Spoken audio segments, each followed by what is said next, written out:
I happened to be one of those who knew from a very early age I was going to grow up to be a woman. By age 10 or so, I couldn't take it anymore. I told my mother. I actually dressed up in some of her clothes that would fit me. I had watched her very attentively doing her makeup, so I did mine. I even did my nails, and she told me, "You have to get out of all of that." I said, "No, I'm a girl." What do you really know about people who are born transgender? Have you ever met someone who's transgender? Well, if you're like me, you're curious but hesitant to ask questions. Well, welcome to Demystifying the Transgender Journey. In our conversations with people who were born transgender, their families, friends, and the professionals who support them, we ask probing questions and discover insightful and educational answers. You can also find more information on our website, thetransgenderjourney.com. Now let's get right into today's episode. Welcome to today's episode of Demystifying the Transgender Journey. I'm Lynn Murphy, your host and founder of Women Who Push the Limits and president of Key Innovative Business Solutions. I'm also the author of the book, Women Who Push the Limits presents 50 Life Lessons from Inspiring Women. You can find that on Amazon. I had the privilege for that book of interviewing 50 inspiring and amazing women. And today it's my pleasure to be interviewing the amazing Wendy Cole. She spent 67 years living in a man's body, even though by the age of 3, she knew she was a girl. She's going to share with you what it was like to finally transition when she was 67 years old after living all those decades in an identity and a body that really wasn't hers. Today, Wendy's going to tell you the first part of her story, and we're going to get right into that. Wendy, thank you so much for being here today. And thank you for all you do to bring your message and to bring information to the world about what does it mean to be born transgender. You definitely embody the motto of Women Who Push the Limits, which is find your voice, speak your truth, and change the world. Wendy, thank you for doing that, and welcome. Oh, Lynn, thank you so much. What a beautiful introduction. I'm so happy to be here. I really am glad to have met you and connected with you. It's been amazing. Thank you. Well, thank you. So I'm just going to turn it over to you, Wendy. You tell us your amazing and inspiring story. As Lynn mentioned, I spent the first 67 years of my life living behind my male facsimile.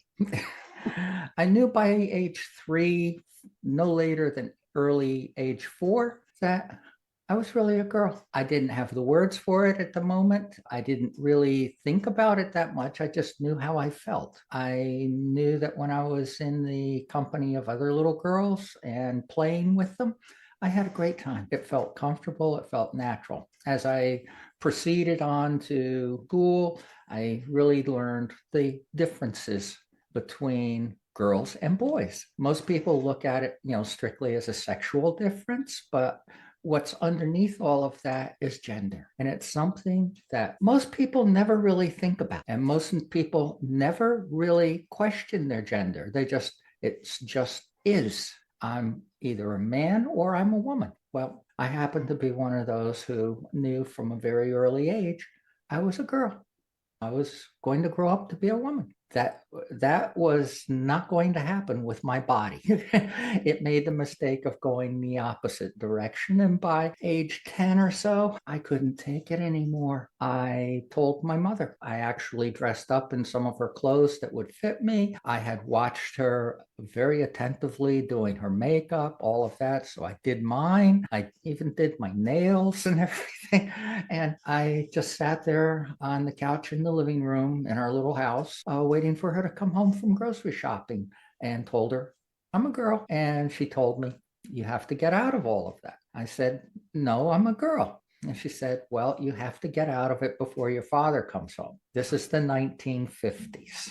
Yeah, and this Father was not knows something that best. was not something that was accepted or even understood at that time, was it? Exactly. I do distinctly remember before I went through this process of informing my parents, there was a whole lot of discussion in newspaper articles and all about Christine Jorgensen, the World War II vet who came back after the war. She had had surgery in Denmark and she was a woman. And what year was that? It was in the early 1950s. Early 50s. Okay. It really hit the papers and all of that, and it was still quite talked about. So my parents really reflected on that when I came out to them. I was taken to a psychiatric center just south of Beacon, New York, on the Hudson River. It was the Craig House, and I'm sitting there with the psychiatrist and my parents. And again, this is 1950s. My mother was a typical 50s housewife. I had counted on her for help, but there was only so much she was emotionally able to do at that time, and with the relationship with my father and everything. And my father was very conservative, very strict. Absolutely no son of his was going to be a girl. He Well, had he gone had to no great. concept of how to handle that, did he? Oh, absolutely not. That's one of the things that I do is talk to parents of transgender people. That's got to be so helpful. I try my best to help them understand as best they can. One of the things that I emphasize is my life is a complete example of what not to do with your children. I was threatened at around age 10 after our last visit to the psychiatrist. He used words like, well, this is maybe just a little transvestism, a little boy's experiment. And then he said, he's too young to diagnose as transsexual. Did he That, even know what he was talking about? that was the term that they used in those days for people who, like me, were born transgender. Hmm. See, we've always been around. Yeah, it's nothing new. It's more talked about. Is it more open now, or are there more people who are transgender? What? People who are visible, Hmm. coming out, as it were, but there's still a huge stigma and a lot of lack of knowledge. And Hmm. that's one of the things that I'm hoping to do with all of my efforts of being this visible and being out in public like this and speaking with people and all. This is something that is a part of the human experience. It affects a small number of us, but it does have a very powerful effect. To think about you having to suppress that for 67 years, to have to be someone you weren't, and to hide all that, and Mhm. then to have the authorities in your life tell you it's just going to go away. You're too young to understand any of this. But you Right. did understand it. I really didn't have a comprehension of it from a medical perspective or a sociological perspective. I just know how I felt. Mm-hmm. The last trip to the psychiatrist, my mother turned to me and said, okay, you have to stop insisting that you're a girl. You have to change how you're thinking, change what you do. We don't ever want to hear this again. And if it continues, we're going to have you committed and fixed. Those were the exact words. And in the 1950s, granted, it was the later 1950s, that was a scary thing to hear, because now in hindsight, I know that there was electroshock therapy. There was all kinds of other things that they did with people. Who knows what they would have done with me? That's what fixed was, huh? That's what fixed The was. electroshock therapy. Wow. Even later in my life, I'll tell you more about that when we get there. Around age 10 is when I began a life of repression. You have no idea how psychologically horrible that is, to be repressing how you really feel about who you really are. And what were some of the things, the impact that that had on you? As I got into high school, I was terrified to date. I was figuring people would have to figure me out. I have this big secret that I'm hiding. As a result, I just repressed it. It brought on all kinds of fears and anxiety. I was literally scared that somehow or another my secret was going to come out. That would lead to all kinds of problems with my parents. It was 1960s in high school. Like other guys, I really like the cheerleaders. For different reasons. Yeah, different reasons. I wanted to be one of them. I So love you the didn't want to woman. be out on that football field or the basketball court, No, or, hard driving, that kind of thing? no, that was one of the things that upset my father when I was younger. Was he wanted me to play little league baseball. The uniforms were hot and scratchy. I don't know what they were made of in those days, but they were very itchy, and it was hot. And the field was not necessarily the nicest. There was lots of dirt and dust and everything else. And I was terrified of getting hit by the ball. So I just didn't want to go. There was always an argument, and I was threatened with being punished if I didn't go. So I would go, and I was horrible at hitting the ball. I just didn't want to be there. You had those feminine feelings, not the testosterone, the male feelings, huh? Exactly. I would at times just be with the guys. I would play football, touch football after school. My reward for having done that was I got punished for breaking my glasses. You couldn't win. I couldn't win. So I just didn't feel like I fit in anywhere. And that feeling did nothing but persist. Did you have any friends your age when you were in high school or college or anything? I did have a few guy friends. Girls were off limits, even though I felt would probably be more comfortable with them, but they were off limits because I had this secret to hide, and that was the end of that. So social life was very limited. I had a few close friends that I would do things with. One of the things that I always tried to do was do things that might please my father and parents especially. So I was particularly good at doing carpentry work. I learned that from my father. So I would do things around the house. I would do various projects in the yard, things like that. Didn't enjoy it, didn't particularly like it, but I just did what I had to do to survive and get by. I can say, in all honesty, from around 10 or 11, anxiety, depression, fear were very common feelings on a daily basis. For anyone that thinks that this is a choice, that I chose this, or I thought about it and just that I just decided that I was a girl, that's wrong. This is not a choice, and it never goes away from the moment you wake up in the morning to the time you go to sleep at night, and then it's probably even in your dreams.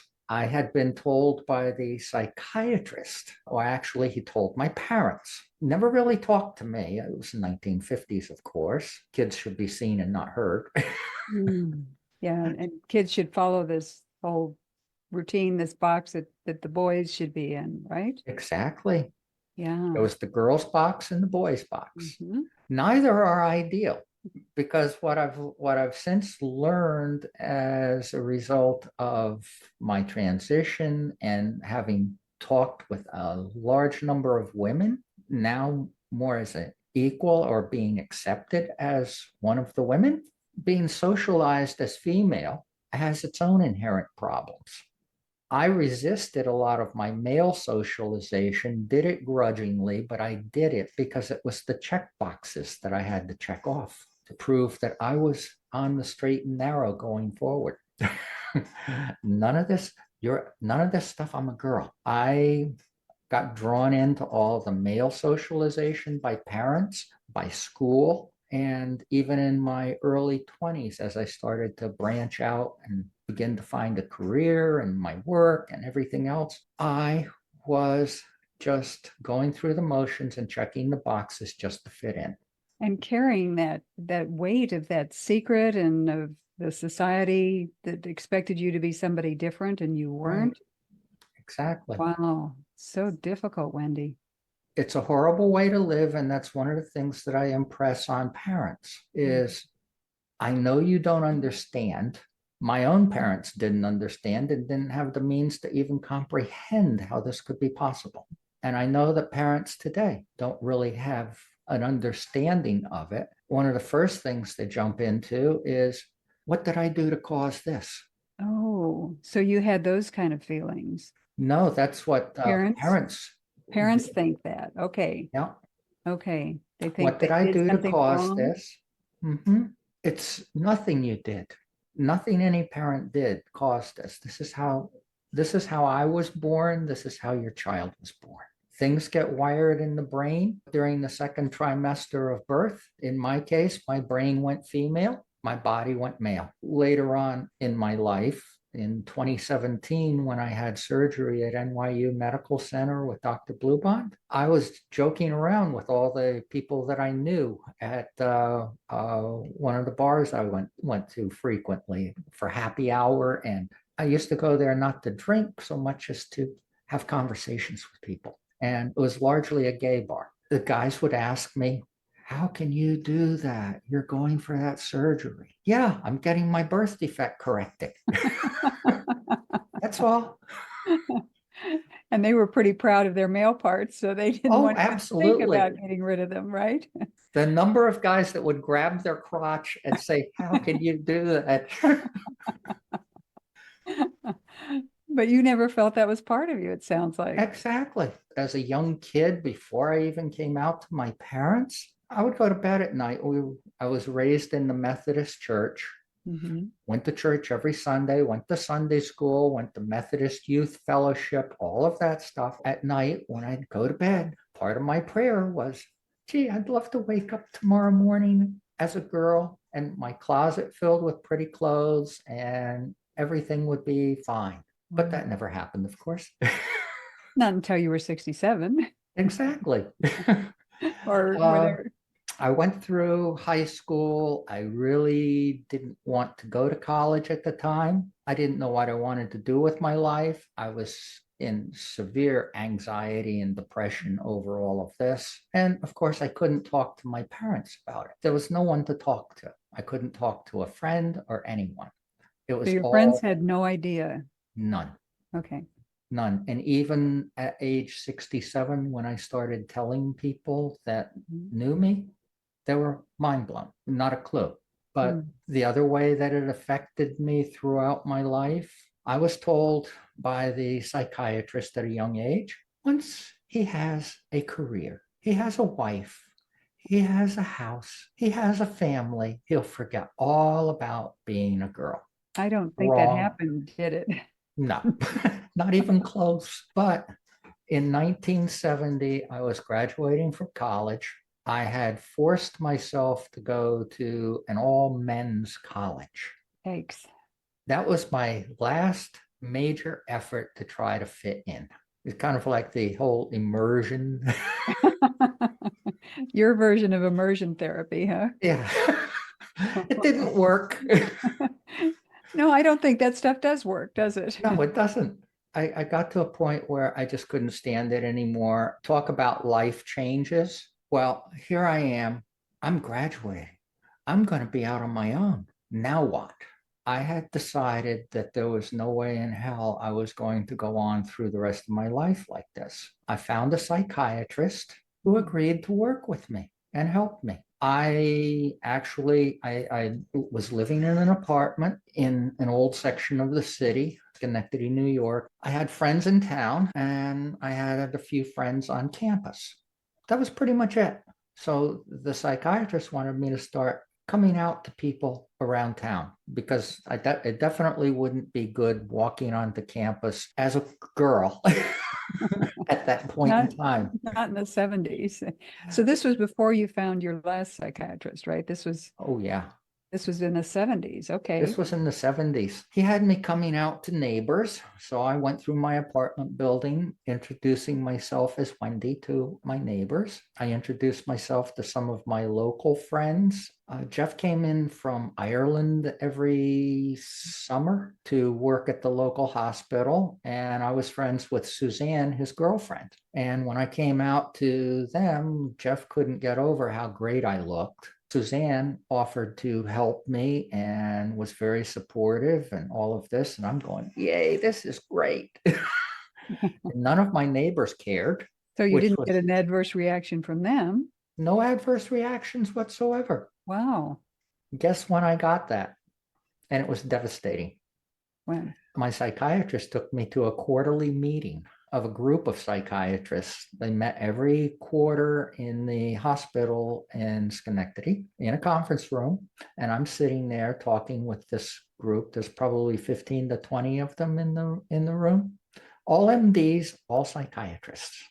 And were you dressed as a woman or were you dressed as a man? I went as my male facsimile. Okay. At that point, I still wasn't up to doing publicly, especially if I was going to go anywhere near campus.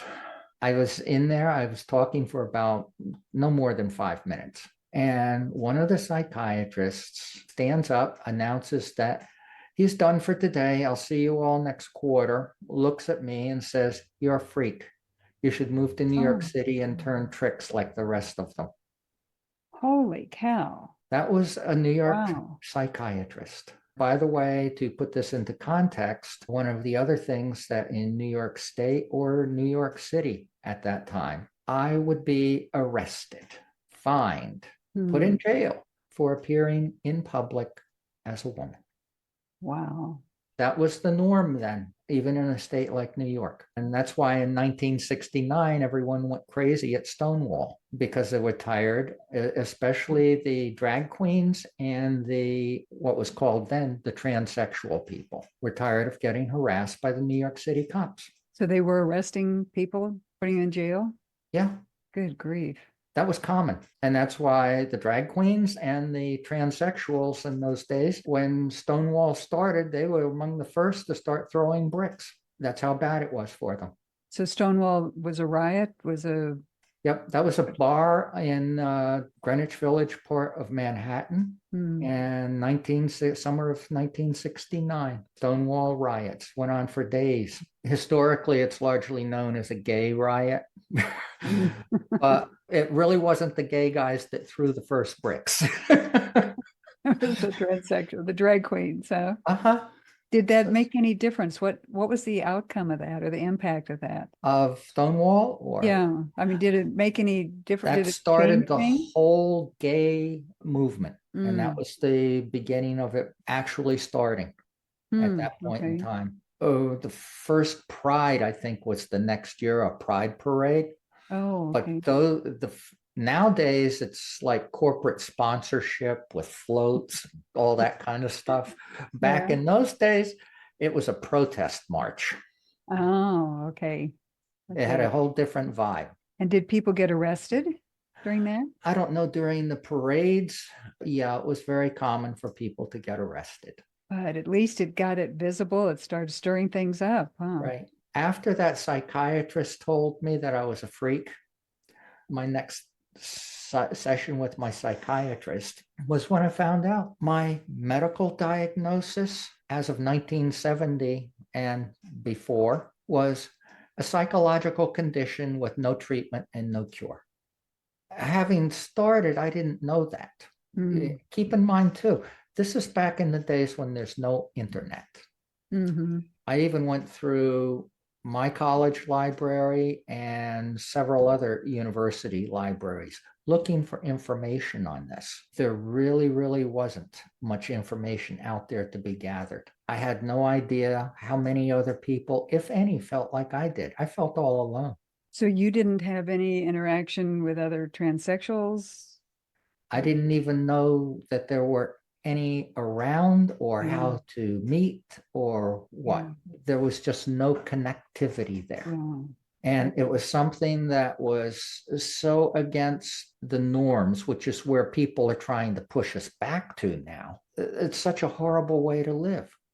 You're Mm-hmm. totally closeted, Mm-hmm. locked away, and you have to hide. Fear and the anxiety and the depression are just overwhelming. Well, and feeling like there's no one else but you, nobody can understand what's going on, to get that kind of reaction from medical professionals. I mean, not just your parents who aren't medically educated, but from medical doctors who just Right. so horrible to you. Exactly. I had, when I was busy coming out to people, one of the guys from campus actually knocked on my apartment door one day. One of the things that I would do, I lived in my own apartment, so I would get dressed as me. And I would sit there, and I was working on papers at the time. So I would sit there at my desk with my typewriter. Yes, a typewriter. Oh, I remember those. Oh God, it wasn't even an IBM Selectric typewriter. Was it even electric? I started on a Oh, standard manual typewriter. exactly. Yeah. So I was sitting there typing, and I hear this knock at the door, and I go, okay. Well, normally I would just play quiet and let them go away, but I hadn't had this experience at the hospital yet. I hadn't found out that I was a psychological condition with no cure. I looked out through the little peephole, and it was one of my acquaintances, Jerry. I figured, okay, well, this will be the first person from campus I've let into my little world. and I let him in. He was mind blown. He looked at me and goes, "Wow, you look amazing. I think you look better as a girl." So do Thank you. you. That's because I am a girl. That's exactly it. He looks at me and he goes, "Okay, I get it." I said, "Yeah, this is my secret. This is what I've been hiding the entire time you've known me for the last 4 years." And he looks at me and he goes, "Well, guess what? I'm gay. That's my secret." Wow, we had such a conversation. That whole incident in the hospital, the post wrap up, my psychiatrist had made me come out to my parents, which of course didn't go well either. I had told him that. And so that totally ended my 1970 effort to transition and be me. I figured out that the doctor wasn't that far off.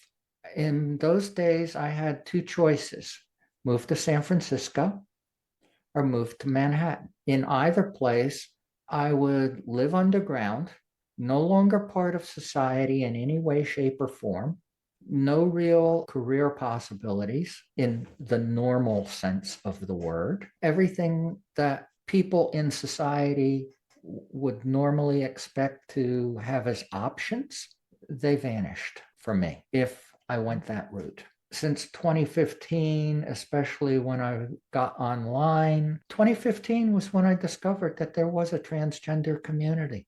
I didn't know that. That many years later. Yeah.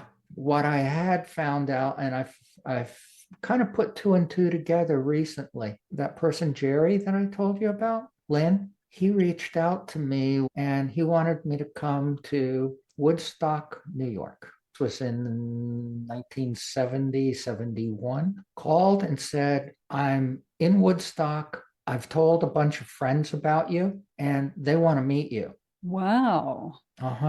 I told him about my experience with the doctors in the hospital and all of that, and that I was done. And thank you very much. But no, this past summer, when I was staying in an extended stay, one of my friends, Linda, she said, "Wendy, you have to watch this movie, Casa Susanna." It was a PBS film documenting 1962, the transgender cross-dressing community of 1962 New York. It was a place where people met for weekends. They would cross-dress, or there were also transsexuals that would go there. And it was a place where like-minded people could be together safely, enjoy some time together without any worries about anything bad happening. And you had no idea about that. No idea that any of that was going on. Mm-hmm. And my suspicion is that my friend Jerry wanted to introduce me to some of these people. And that was a path not taken. Yeah. Let me interrupt your story for just a minute to explain to me and to our audience the difference between transsexual and cross-dressers. Because I want to educate people, and you're the one that the authority here. Okay. The transgender community is kind of a social construct which includes a lot of diverse people.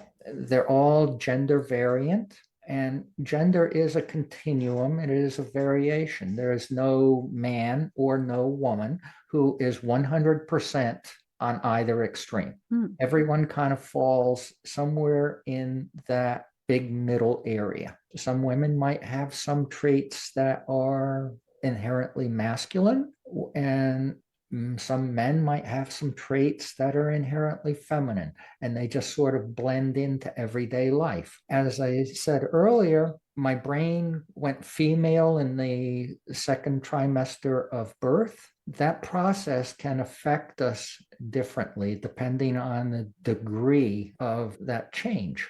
I just was affected to the point where I knew I had to be a woman. I knew I had to grow up, be a woman, and that was what I was. Whereas some people are not affected in to that degree. They're very satisfied with their male lives, but there are times when they just want to feel feminine. They'll dress in feminine clothes, they'll have makeovers done, they'll wear nice wigs, or if they have long hair or hair that they can style, they'll have it styled. And they might go away from family and friends and all of that for a long weekend, like Friday, Saturday, Sunday type, and Hmm. go someplace where there's a gathering of people and they'll cross dress for the entire weekend. That's very common, and cross dressers are by and large, the largest group within the transgender community. There are subgroups in there, then there's lifestyles in there and all of that, but by and large, they're men who, at least for that time that they're dressed, identify as female and feel feminine, but they're all too happy to go right back to their male lives and continue on. Now, some of those people, largely a fairly small percentage of those people, will actually go on to transition and become women. Just basically, it's a starting point for some people to Hmm. move on. The transgender spectrum starts on one extreme with non-binary, people who don't subscribe to any gender. They may present themselves androgynously with no evidence of being male or female in appearance. Then there are those who are what I call gender fluid, who are able at basically in a very short period of time. I even had a friend who was able to do this in her car. Change in out of a dress and heels into a suit and tie and go into a business meeting, close some deals, get back in her car, change out of the suit and tie. She had practiced voice, so her voice could go up or down depending on the situation. Back into her dress and heels, and off she goes and go to lunch, whatever. Perfectly happy doing that changeover, 3, 4, 5 times a day. Wow. But no desire to physically change, surgery or hormones or that type of thing? In her particular case, I would say there is a desire. It's just not the right time. Oh, okay. Some people put it off for career reasons. Some people put it off for family reasons. I, for one, couldn't do that. From 1970 until the late 1970s, I never cross-dressed. I never did anything like that. It hurt too much to take everything off. So I was always amazed at somebody who could be so gender fluid, both with their identity and with their presentation. It was amazing. You were hanging on to this secret. You talk about the anxiety and the fear and the depression and everything. How do you compare your situation to hers, where she's changing outfits 3 or 4 or 5 times a day? Was she more free with that? Did she not care that people knew? What was it that was different about her, or the same? Well, I met her about 6 months after I became Wendy full time. Okay. I would say the thing that was most different was she had started doing this when she lived in New York City. She worked on Wall Street and would go home to her Upper East Side apartment, get into a dress, and go to a club in New York called Lucky Chen's, which was a club that was run mainly by transsexuals or transgender women. Again, something I didn't know existed. So she had an outlet. She had people she could be herself with, where you didn't Exactly. really have that kind of an outlet Yeah. or group of or community, like you're saying. Exactly. So Hmm. in 1974, I started my career in the tech field. From that, I decided, okay, I've been told all my life, check these boxes off, you'll forget all about being a girl. Yeah, okay. So I got married. Oh, yeah, right. Like that was going to Uh-huh. cure it. Exactly. I got married. We had 2 kids. We had a house, and I had my career. By 1978, I was miserable. It didn't work. Big surprise. Well, and you had even more stuff that you had to hide from. Not only was it just you yourself, but then your career, your wife, your kids, all those things Everything. that you were carrying. It seems like you were carrying all of that in addition. It was Exactly. more stuff piled on. Let's just keep piling it on, huh? Yep. Piling it on didn't fix what was broken to begin with. But it wasn't broken to begin with. It was just not lined up. Yeah, not line the alignment of who I am was not aligned with my outer body and my being. Yeah. But you weren't broken. It was the situation that was broken. I think Exactly. our audience needs to understand that that is a key piece of what you're telling us, that you weren't broken. It was that birth defect you talked about. Right. Because of all the social norms, social constraints, my personal lack of any knowledge or awareness of what else was around, I don't know how much that would have made a difference because in my travels around the internet since 2015, I've talked to quite a number of other people who said to me things like, wow, I thought of just doing the same thing, but there was no way I was going to do that because of the way society was at the time. I would have to give up everything that I had ever worked for. These were people who considered it in their 30s, 40s, and 50s. In 1978, I was asleep at night. My wife woke me up. What's going on? Because I had been talking in my sleep about being a woman. Oh. That all that stress, all that repression, all that anxiety was popping out at night. Mm-hmm. And she didn't know, you hadn't talked to her about that?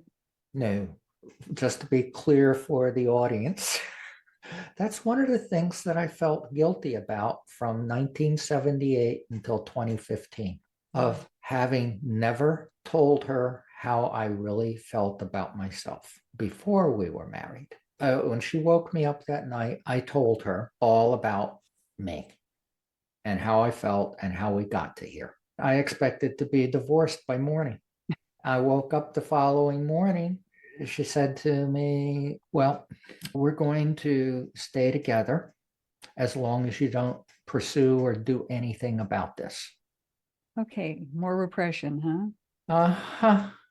Well, at the time, I said, okay, I didn't even ask why. I didn't go into it because I knew on the other side, I had no options other than what I knew from 1970. And in a short 8-year period, I'm sure society hasn't changed. Mhm. Yeah. I went along with it.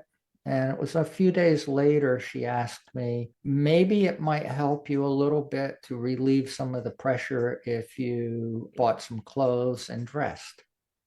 Oh. I took her up on it. I could only do it in the house. I could only do it after the kids were asleep. I could only do it at nighttime. And that was it. And I couldn't tell anybody about it. So again, it's a big dark secret. Did that help, or was it even just more stuff you had to pile on? Oh, Lynn, you're so perceptive. That's more stuff I piled on. Yeah. Yeah. Uh-huh. It didn't help. Mm. Taking everything off late at night, early in the morning, whenever, taking everything off was nothing more than a reminder of what I couldn't be. Yeah. I didn't cross-dress or do anything like that.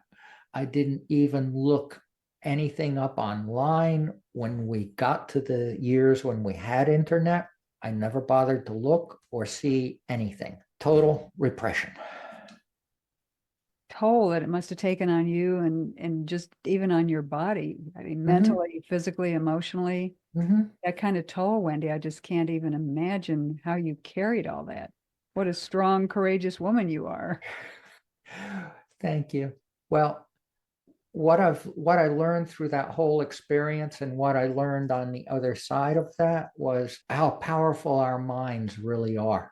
Mm. All that fear, anxiety, and now shame and guilt Mm. because Oh, I'm married with kids and everything. I mean, some more. how more stuck can you get in a life that wasn't mine to begin with, that I didn't want? It was just a very difficult thing to go through. But what I did learn from that is that my mind was actually making me sick. Ooh. At 39, I was diagnosed as type 2 diabetic. My blood work was horrible with cholesterol and triglycerides and all kinds of other stuff going on with me. And I was quite overweight. I didn't care what I looked like. I didn't care about anything like that. There were times when I had to wear a suit and tie to go to work. I didn't care how I looked in that, so there was no stylish suits or anything. No.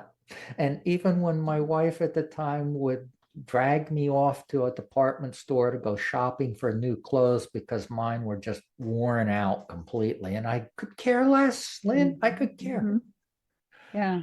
She would drag me into the department store and show me this. You'd look nice in this, blah, blah, blah. And the other one go, okay. And she'd look at me and she'd go, you don't really want to be here. I said, no, you want to be over there. Yeah, the women's department. Yeah. That That's would what I was afraid of. Get rid, stop that.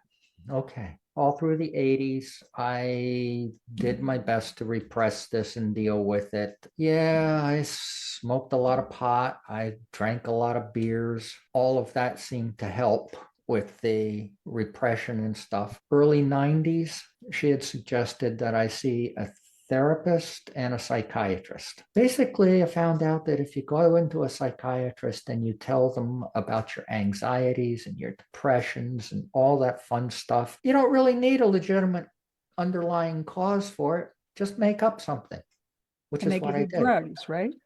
I needed drugs for anxiety, depression, and all of that. What a And, concept, right? Here, just and medicate as, yourself. exactly. And as long as you're willing to come back for appointments, you keep getting them. Oh my God, yeah. So, That's gonna fix it. yeah. Oh, Well, I was living in a fog through the 90s, through the early 2000s, and right up to 2015. I had seen various psychiatrists, been given all kinds of cocktails of stuff. Now I can safely say I am so grateful to my male facsimile, my male representative, as he were. I'm so grateful to him for not making me a drug addict, an alcoholic, and the worst thing he did was get me on a bunch of psych meds, cocktails. like I said, you were a strong woman inside there. My career in tech was a really good thing, especially the last 15 to 20 years, where I was a consultant and would go into a corporation and develop a system for them. I would put together applications for what they needed to run their business. These were largely global corporations that I worked for. I loved being in contract. It was so much better than being an employee. When you could And do what you were good at and make a mhm, difference in a different way, but it sounds like you were making a huge difference to these corporations. yes, what I was doing and the work I was doing was very detailed. I had imposter syndrome going into it because up until 1992, I had never been on a PC. I Okay. worked for digital, they weren't PCs. Yeah. No. I'd never been on a PC. I'd never been on Windows. I'd never had any experience with any of that. So I taught myself, and I taught myself programming in Visual Basic. I taught myself in Microsoft's web development programming, and I taught myself how to build and design databases, and I was really good at it. How did that feel? I mean, did you feel like you were really accomplishing something there? I did, yes. And Yeah.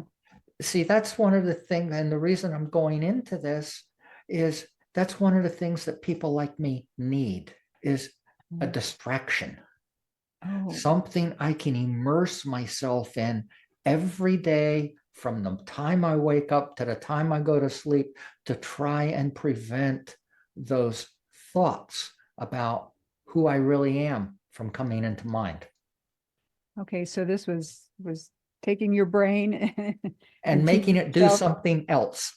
doing something else. And then there's the satisfaction of teaching yourself those things. I mean, most people Exactly. just, especially our age, and you and I are close in age, Right. most people our age just kind of freak out if they can't figure out just the tiniest little thing. Exactly.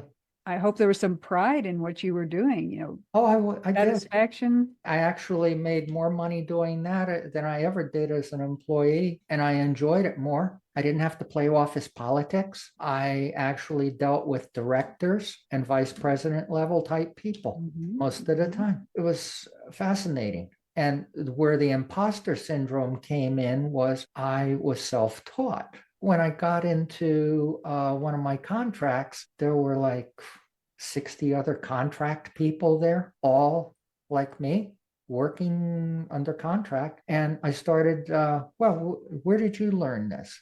Oh, I taught myself. I found out everybody taught themselves. Very Oh, few people really? went to school for this. Oh, they didn't have a little certificate from Microsoft or something that said, Oh, you might get something like that. I had one of those. but you taught yourself. Yeah, exactly. Interesting. But I found out that was more commonplace. In fact, some of the better developers were people who were self-taught. Okay. Because like me, I had bookshelves just filled. I was a great customer of Amazon books, all tech books. Yeah. Yeah. Immerse yourself in the books, learn new stuff, and go to work. Wow. That distraction. So did that relieve some of the angst, some of the depression? It did. It did. And a lot of the time I was working from home. So I could even just sit there. I wasn't cross-dressing or doing anything like that. And that never even came into mind as an option. I was working from home and just totally immersed in it. Then at nighttime, when I would just be kind of winding down and relaxing and things like that, I had my music. I was into audio and video equipment. I had surround sound before it was even popular, and crank it up to concert hall level and just immerse myself into it just to get away from the inner thoughts. Just as an example of how this never leaves you, one of my contracts had me working at a law firm in Center City, Philadelphia, and there was a little park next to the building I was in, and I would go there and eat outside, especially in the springtime and all. And I'd see women walking by. I had to go in. Seeing them triggered me. That's how I should be. I knew I couldn't do cross-dressing. I knew I wasn't any of the other parts of the transgender community. There is a part of the transgender community that is considered in 20th century terms the transsexual part of the community. These are people like myself who have always known they were different from an earlier age, could be anywhere from the single digits into the teens, but somewhere along there, they would figure out there was something different. We either transition to living full-time as women. Some of us choose to just do the hormone therapy, because what I found out in 2014, late 2014, in one of my dark periods, that everything had changed in 2012. Now, keep in mind, 1970, I would be arrested. I was called a freak. I was told that there was no cure and no treatment possible. Forget it, you're on your own. 2012, 2012, it became a condition you're born with, treatable by therapy, hormone replacement therapy, and any necessary surgeries.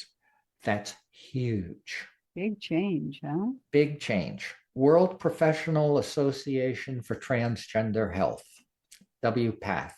I think that was their version 7 of their transgender health guides to the medical community. I think that was the version, if I'm not mistaken, that caused the medical community to agree and change their diagnostic codes. Oh, okay. Then they have to retrain the doctors who think you were a freak. Yeah, exactly. Well, they're probably gone now. When I found that out, my wife and I had been married for 40 years. Actually, I spent 45 years repressing and not knowing what was going on, if anything, in the way of my diagnosis or how people were living or whatever. It was quite eye-opening, because I said I was in a dark place. Suicidal ideation is not something that is uncommon. It's not uncommon in the transgender world. It's not uncommon in the LGBT world. People that feel alone and not accepted are very likely to have suicidal ideation. That's a reality. I was there big time. 67 years old, never lived a day in my life the way I knew I was or how I was. I did look it up. I found out everything had changed that day. It was late in the afternoon. I went upstairs to my wife, who was in our family room, and I said, "Remember what we talked about in 1978? Mm-hmm. It never left. It's back. And now I found out it's changed. I'm going to start therapy. I don't know where this will go, but I'm going to find a therapist." That was in late 2014. I spent the rest of 2014 looking for therapists. I did find one. I wrote to clinics, emails. "Here's my story. Is there anyone in your clinic that would be interested in helping me or working with me?" One of the ones I wrote to came back. She came back to me and she said, "I'm presenting it at our staff meeting." And she goes, "I'll send your email to all of them and see if anyone's of interest." Well, two were interested, and I picked Stephanie. Something about her vibe from her picture, her eyes in her picture, and the profile thing that she wrote up in her brochure. I picked her. January of 2015, I went to therapy for the first time. You just knew she was the one, didn't you? Well, I wasn't sure at that point, but I was very nervous. I walked in. Now, keep in mind, Lynn, she's the first person I've talked to openly about this since 1970. My wife and I didn't even really have a long, open conversation. I just told her how I felt, what I'd been through, etc., and left it at that. That was the end. 45 years of just hanging on to that and not feeling like you could share in depth with Anything. anybody, any of that stuff. Exactly. Wow. So what was that like when you met with her? Oh my God, Lynn, it was an extended session because it was an intro session, first session. I sat there and poured my guts out. It just felt so incredible to be able to freely talk to another human being about what was going on in my head and how I felt and what I felt about who I really was. And at the same time, I talked about how guilty I felt, the shame that I felt, and how difficult it was to just get by. This was probably one of the most powerful moments up to that point in my life. I'm standing up, I'm getting ready to leave the office, and Stephanie's sitting there with my file folder on her lap. She looks up at me and she goes, "What's your name?" Without even thinking, I just snapped back, "Wendy." My joy, amazement, everything was like, wow. She crossed out my male facsimile's name, wrote Wendy on my file folder, and from that day forward, I was Wendy How to her. amazing to have that the quickest shift and Uh-huh, to be acknowledged by someone just like that. exactly. And That's she was the powerful. first person in my entire 67-year life to actually accept me for who I am, what I am, without any burden or need Mhm. to understand. Damn, I've got tears in my eyes now, I Wendy. am Oh, that's amazing. only a matter of a month and a half earlier, I was going to end it all. And now here she is, totally accepting me for who I am. Wendy, you have shared so much with us today, and I'm just delighted with everything we've talked about. So let's talk a little bit about your coaching program and how people can contact you. Okay. Give us a little plug. Well, the best way to contact me, especially if you're tired of people not hearing you, not believing you, need someone to talk to about abuse, trauma, people not understanding you, please reach out to me, meetwendycole.com. Find something to get on my calendar there and talk with me. And if you're not quite ready for that conversation yet, subscribe to my newsletter, at least until you're ready. And that way I can continue to support you from afar. Whatever life change you're going through, I can help you with. And that's meetwendycole.com. And thank you to our audience for tuning in today. I'm Lynn Murphy, your host and founder of Women Who Push the Limits. We've had such a conversation today with Wendy Cole, who is definitely a woman who pushes the limits in so many ways. Wendy, thank you for sharing with us. To those of you who are listening today, if you enjoyed this, please subscribe to our channel, give us a rating, leave a review, share this with others. Join our Facebook group. There's a Facebook group for Women Who Push the Limits. Look for that and join in our inspiring conversations. Thank you for joining us today. Stay safe, stay happy, and remember our motto: find your voice, speak your truth, and change the world. I'm Lynn Murphy. We'll see you next time. Next time on Demystifying the Transgender Journey. Be yourself and blend in. I don't like the word passing. That's a big word in the community even. No, it's not passing. I refer to it as blending in. Just blending into society as any other woman. Thank you for joining us today on this episode of Demystifying the Transgender Journey. Remember to subscribe so you don't miss a single episode of our fascinating interviews. You can also find more information on our website, thetransgenderjourney.com. So until next time, stay curious and stay kind.